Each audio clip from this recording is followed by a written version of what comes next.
श्री गणेशाय नमः। एक बार प्रेम से बोलो श्री शंकर भगवान की जय। शिव पुराण वायवीय संहिता उत्तरखंड। शिव और शिवा की विभूतियों का वर्णन। श्री कृष्ण ने पूछा, भगवान, अमित तेजस्वी भगवान शिव की मूर्तियों ने इस संपूर्ण जगत को किस प्रकार व्याप्त कर रखा है? वह सब मैंने सुना। अब मुझे यह जानने की इच्छा है कि परमेश्वरी शिवा और परमेश्वर शिव का यथार्थ स्वरूप क्या है। उन दोनों ने स्त्री और पुरुष रूप इस जगत को किस प्रकार व्याप्त कर रखा है? उपमन्यु बोले, देवकी नंदन, मैं शिवा और शिव के श्री संपन्न ऐश्वर्य का और उन दोनों के यथार्थ स्वरूप का संक्षेप से वर्णन करूंगा। विस्तार पूर्वक इस विषय का वर्णन तो भगवान शिव भी नहीं कर सकते। साक्षात महादेवी पार्वती शक्ति हैं और महादेव जी शक्तिमान। उन दोनों की विभूति का लेश मात्र ही इस संपूर्ण चराचर जगत के रूप में स्थित है। यहाँ कोई वस्तु जड़ रूप है और कोई वस्तु चेतन रूप। वे दोनों क्रमशः शुद्ध, अशुद्ध तथा पर और अपर कहे गए हैं। जो चिन्मंडल जलमंडल के साथ संयुक्त हो संसार में भटक रहा है, वही अशुद्ध और अपर कहा गया है। उससे भिन्न जो जड़ के बंधन से मुक्त है, वह पर और शुद्ध कहा गया है। अपर और पर चिद चिंत स्वरूप हैं। इन पर स्वभावतः शिव और शिवा का स्वामित्व है। शिवा और शिव के ही वश में यह विश्व है। विश्व के वश में शिवा और शिव नहीं है। यह जगत शिव और शिवा के शासन में है, इसलिए वे दोनों इसके ईश्वर या विश्वेश्वर कहे गए हैं। जैसे शिव हैं वैसी शिवा देवी हैं, तथा जैसी शिवा देवी हैं वैसे ही शिव हैं। जिस तरह चंद्रमा और उनकी चांदनी में कोई अंतर नहीं है, उसी प्रकार शिव और शिवा में कोई अंतर न समझें। जैसे चंद्रिका के बिना ये चंद्रमा सुशोभित नहीं होते, उसी प्रकार शिव विद्यमान होने पर भी शक्ति के बिना सुशोभित नहीं होते।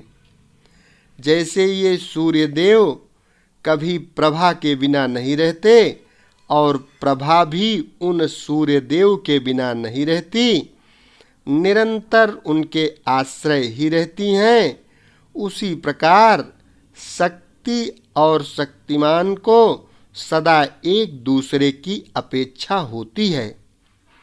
न तो शिव के बिना शक्ति रह सकती है और न शक्ति के बिना शिव। जिसके द्वारा शिव सदा देहधारियों को भोग और मोक्ष देने में समर्थ होते हैं, वह आदि अद्वितीय चिन्मयी पराशक्ति शिव के ही आश्रित हैं। ज्ञानी पुरुष उसी शक्ति को सर्वेश्वर परमात्मा शिव के अनुरूप उन अलौकिक गुणों के कारण उनकी समधर्मिणी कहते हैं। वह एकमात्र चिन्मयी पराशक्ति सृष्टि धर्मिणी है। वही शिव की इच्छा से विभाग पूर्वक नाना प्रकार के विश्व की रचना करती हैं। वह शक्ति मूल प्रकृति, माया और त्रिगुणा 3 प्रकार की बताई गई हैं। उस शक्ति रूपिणी शिवा ने ही इस जगत का विस्तार किया है। व्यवहार भेद से शक्तियों के 1, 2, 100, 1000 एवं बहुसंख्यक भेद हो जाते हैं।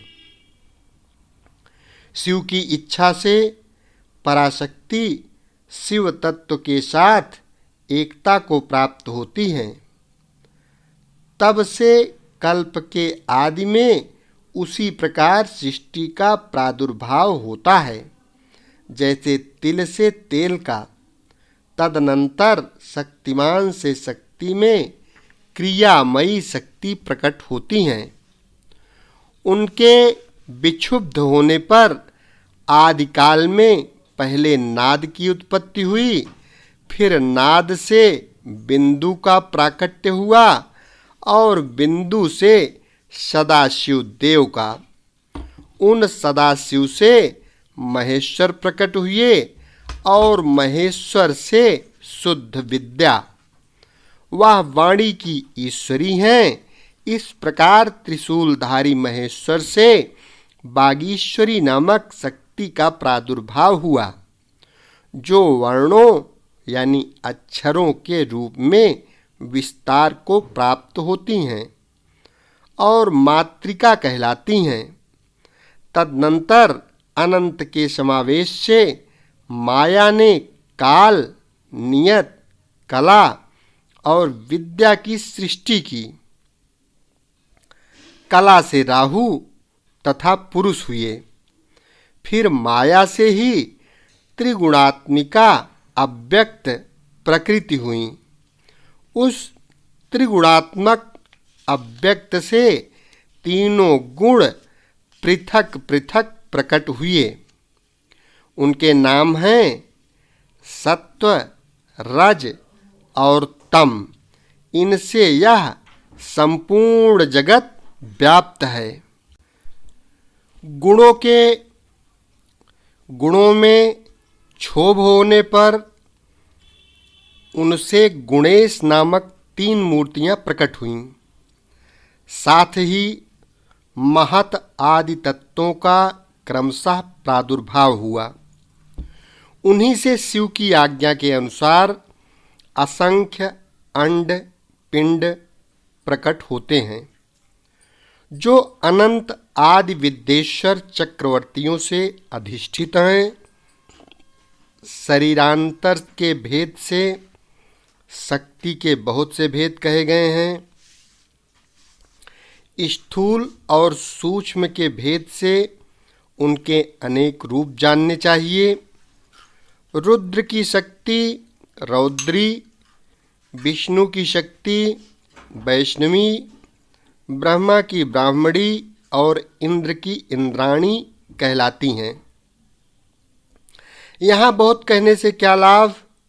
जिसे विश्व कहा गया है वह उसी प्रकार साक्यात्मा से व्याप्त हैं, जैसे शरीर अंतरात्मा से।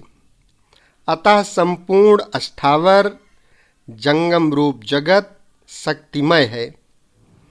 यह पराशक्ति परमात्मा शिव की कला कही गई है। इस तरह यह पराशक्ति ईश्वर की इच्छा के अनुसार चलकर चराचर जगत की सृष्टि करती हैं। ऐसा विज्ञ पुरुषों का निश्चय है। ज्ञान, क्रिया और इच्छा, अपनी इन 3 शक्तियों द्वारा शक्तिमान ईश्वर सदा संपूर्ण विश्व को व्याप्त करके स्थिर होते हैं। यह इस प्रकार हो और यह इस प्रकार न हो, इस तरह कार्यों का नियमन करने वाली महेश्वर की इच्छा शक्ति नित्य है। उनकी जो ज्ञान शक्ति है वह बुद्धि रूप होकर कार्य, करण, कारण और प्रयोजन का ठीक ठीक निश्चय करती है। तथा शिव की जो क्रिया शक्ति है वह संकल्प स्वरूपिणी होकर उनकी इच्छा और निश्चय के अनुसार कार्य रूप संपूर्ण जगत की क्षण भर में कल्पना कर देती है। इस प्रकार तीनों शक्तियों से जगत का उत्थान होता है। प्रसव धर्म वाली जो शक्ति है वह पराशक्ति से प्रेरित होकर ही संपूर्ण जगत की सृष्टि करती है। इस तरह शक्तियों के संयोग से शिव शक्तिमान कहलाते हैं। शक्ति और शक्तिमान से प्रकट होने के कारण यह जगत शाक्त और शैव कहा गया है। जैसे माता पिता के बिना पुत्र का जन्म नहीं होता, उसी प्रकार भव और भवानी के बिना इस चराचर जगत की उत्पत्ति नहीं होती। स्त्री और पुरुष से प्रकट हुआ जगत स्त्री और पुरुष रूप ही है। यह स्त्री और पुरुष की विभूति है, अतः स्त्री और पुरुष से अधिष्ठित है। इसमें शक्तिमान पुरुष रूप शिव तो परमात्मा कहे गए हैं और स्त्री रूपणी शिवा उनकी पराशक्ति। शिव सदाशिव कहे गए हैं और शिवा मनोन्मयी। शिव को महेश्वर जानना चाहिए और शिवा माया कहलाती हैं। परमेश्वर शिव पुरुष हैं और परमेश्वरी शिवा प्रकृति। महेश्वर शिव रुद्र हैं और उनकी वल्लभा शिवा देवी रुद्राणी। विश्वेश्वर देव विष्णु हैं और उनकी प्रिया लक्ष्मी। जब सृष्टिकर्ता शिव ब्रह्मा कहलाते हैं तब उनकी प्रिया को ब्रह्माणी कहते हैं। भगवान शिव भास्कर हैं और भगवती शिवा प्रभा। कामनाशन शिव महेंद्र हैं और गिरिराज नंदिनी उमा सची। महादेव जी अग्नि हैं और उनकी अर्धांगिनी उमा स्वाहा। भगवान त्रिलोचन यम हैं और गिरिराज नंदिनी उमा यम प्रिया। भगवान शंकर निरृत्य हैं और पार्वती नैऋति। भगवान रुद्र वरुण हैं और पार्वती वारुणी। चंद्रशेखर शिव वायु हैं और पार्वती वायुप्रिया। शिव यक्ष हैं और पार्वती रिद्धि। चंद्राधशेखर शिव चंद्रमा हैं और रुद्रवल्लभा उमा रोहिणी। परमेश्वर शिव ईशान हैं और परमेश्वरी शिवा उनकी पत्नी। नागराज अनंत को वलय रूप में धारण करने वाले भगवान शंकर अनंत हैं और उनकी वल्लभा शिवा अनंता। कालशत्रु शिव कालाग्निरुद्र हैं और काली कालांतक प्रिया, जिनका दूसरा नाम पुरुष है। ऐसे स्वयंभू मनु के रूप में साक्षात शंभु ही हैं और शिव प्रिया उमा सतरूपा हैं। साक्षात महादेव दक्ष हैं और परमेश्वरी पार्वती प्रसूति। भगवान भवरुचि हैं और भवानी को ही विद्वान पुरुष आकूति कहते हैं। महादेव जी भृगु हैं और पार्वती ख्याति। भगवान रुद्र मरीचि हैं और शिव वल्लभा संभूति। भगवान गंगाधर अंगिरा हैं और साक्षात उमा स्मृति। चंद्रमौली पुलस्त्य हैं और पार्वती प्रीति। त्रिपुरनाशक शिव पुलाह हैं और पार्वती ही उनकी प्रिया हैं। यज्ञ विध्वंसी शिव क्रतु कहे गए हैं और उनकी प्रिया पार्वती सन्नति। भगवान शिव अत्रि हैं और साक्षात उमा अनसुईया। कालहंता शिव कश्यप हैं और महेश्वरी उमा देव माता अदिति। कामनाशन शिव वशिष्ठ हैं और साक्षात देवी पार्वती अरुंधति। भगवान शंकर ही संसार के सारे पुरुष हैं और महेश्वरी शिवा ही संपूर्ण स्त्रियां, अतः सभी स्त्री पुरुष उन्हीं की विभूतियां हैं। भगवान शिव विषयी हैं और परमेश्वरी उमा विषय। जो कुछ सुनने में आता है वह सब उमा का रूप है और श्रोता साक्षात भगवान शंकर हैं। जिसके विषय में प्रश्न या जिज्ञासा होती है उस समस्त वस्तु समुदाय का रूप शंकर वल्लभा शिवा स्वयं धारण करती हैं तथा पूछने वाला जो पुरुष है वह बाल चंद्रशेखर विश्वात्मा शिव रूप ही है। भव वल्लभा उमा ही दृष्टव्य वस्तुओं का रूप धारण करती हैं और दृष्टा पुरुष के रूप में शशिखंड मौली भगवान विश्वनाथ ही सब कुछ देखते हैं। संपूर्ण रस की राशि महादेवी हैं और उस रस का आस्वादन करने वाले मंगलमय महादेव हैं। प्रेम समूह पार्वती हैं और प्रियतम विषभोजी शिव हैं। देवी महेश्वरी सदा मंतव्य वस्तुओं का स्वरूप धारण करती हैं और विश्वात्मा महेश्वर महादेव उन वस्तुओं के मनता मनन करने वाले हैं।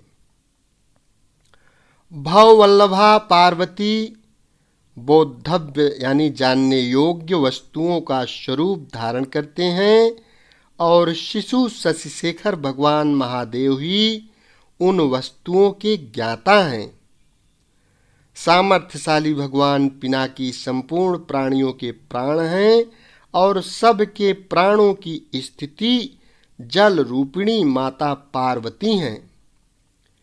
त्रिपुरांतक पशुपति की प्राण वल्लभा पार्वती देवी जब क्षेत्र का स्वरूप धारण करती हैं तब काल के भी काल भगवान महाकाल क्षेत्रज्ञ रूप में स्थित होते हैं। शूलधारी महादेव जी दिन हैं तो शूलपाणी प्रिया पार्वती रात्रि। कल्याणकारी महादेव जी आकाश हैं और शंकर प्रिया पार्वती पृथ्वी। भगवान महेश्वर समुद्र हैं तो गिरिराज कन्या शिवा उसकी तटभूमि है। वृषभध्वज महादेव वृक्ष हैं तो विश्वेश्वर प्रिया उमा उस पर फैलने वाली लता हैं। भगवान त्रिपुरनाशक महादेव संपूर्ण पुल्लिंग रूप को स्वयं धारण करते हैं और महादेव मनोरमा देवी शिवा सारा स्त्री लिंग रूप धारण करती हैं। शिव वल्लभा शिवा समस्त शब्द जाल का रूप धारण करती हैं और बालेंदु शेखर शिव संपूर्ण अर्थ का। जिस जिस पदार्थ की जो शक्ति कही गई है वह शक्ति तो विश्वेश्वरी शिवा देवी हैं और वह सारा पदार्थ साक्षात महेश्वर है जो सबसे परे है, जो पवित्र है, जो पुण्यमय है तथा जो मंगल रूप है। उस वस्तु को महाभाग महात्माओं ने उन्हीं दोनों शिव पार्वती के तेज से विस्तार को प्राप्त हुई बताया है। जैसे जलते हुए दीपक की शिखा समूचे घर को प्रकाशित करती है उसी प्रकार शिव पार्वती का ही यह तेज व्याप्त होकर संपूर्ण जगत को प्रकाश दे रहा है। ये दोनों शिवा और शिव सर्वरूप हैं, सबका कल्याण करने वाले हैं। अतः सदा ही इन दोनों का पूजन, नमन एवं चिंतन करना चाहिए। श्री कृष्ण, आज मैंने तुम्हारे समक्ष अपनी बुद्धि के अनुसार परमेश्वर शिवा और शिव के यथार्थ रूप का वर्णन किया है, परंतु यत्तापूर्वक नहीं, अर्थात इस वर्णन से यह नहीं मान लेना चाहिए कि इन दोनों के यथार्थ रूप का पूर्णतः वर्णन हो गया, क्योंकि इनके स्वरूप की यत्ता यानी सीमा नहीं है, जो समस्त महापुरुषों के भी मन की सीमा से परे हैं। परमेश्वर शिव और शिवा के उस यथार्थ स्वरूप का वर्णन कैसे किया जा सकता है? जिन्होंने अपने चित्त को महेश्वर के चरणों में अर्पित कर दिया है तथा जो उनके अनन्य भक्त हैं, उनके ही मन में वे आते हैं और उन्हीं की बुद्धि में आरूढ़ होते हैं। दूसरों की बुद्धि में वे आरूढ़ नहीं होते। यहाँ मैंने जिस विभूति का वर्णन किया है वह प्राकृत हैं, इसलिए अपरा मानी गई हैं। इससे भिन्न जो अप्राकृत एवं परा विभूति हैं वह गुह्य हैं। उनके गुह्य रहस्य को जानने वाले पुरुष ही उन्हें जानते हैं। परमेश्वर की यह अप्राकृतिक परा विभूति वह है जहाँ से मन और इंद्रियों सहित वाणी लौट आती है। परमेश्वर की वही विभूति यहाँ परम धाम है, वही यहाँ परम गति है और वही यहाँ पराकाष्ठा है।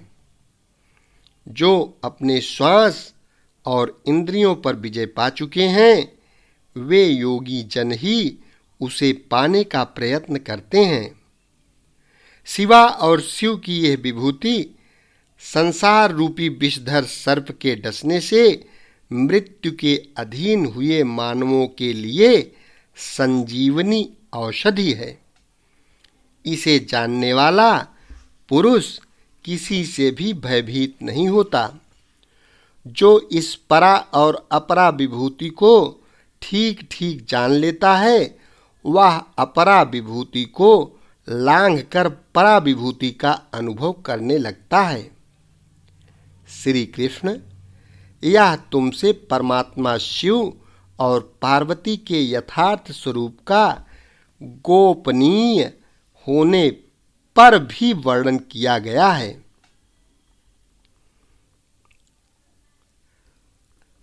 क्योंकि तुम भगवान शिव की भक्ति के योग्य हो। जो शिष्य न हो, शिव के उपासक न हो और भक्त भी न हो, ऐसे लोगों को कभी शिव पार्वती की इस विभूति का उपदेश नहीं देना चाहिए। यह वेद की आज्ञा है। अतः अत्यंत कल्याणमय श्री कृष्ण, तुम दूसरों को इसका उपदेश न देना। जो तुम्हारे जैसे योग्य पुरुष हों, उन्हीं से कहना, अन्यथा मौन ही रहना। जो भीतर से पवित्र, शिव का भक्त और विश्वासी हो, वह यदि इसका कीर्तन करे तो मनोवांछित फल का भागी होता है। यदि पहले से प्रबल प्रतिबंधक कर्मों द्वारा प्रथम बार फल की प्राप्ति में बाधा पड़ जाए तो बारंबार साधन का अभ्यास करना चाहिए। ऐसा करने वाले पुरुष के लिए यहाँ कुछ भी दुर्लभ नहीं है। अध्याय 4 संपन्न हुआ। एक बार प्रेम से बोलो देवादिदेव महादेव श्री भोलेनाथ शिव शंकर जी भगवान की जय। शेष अगले भाग में।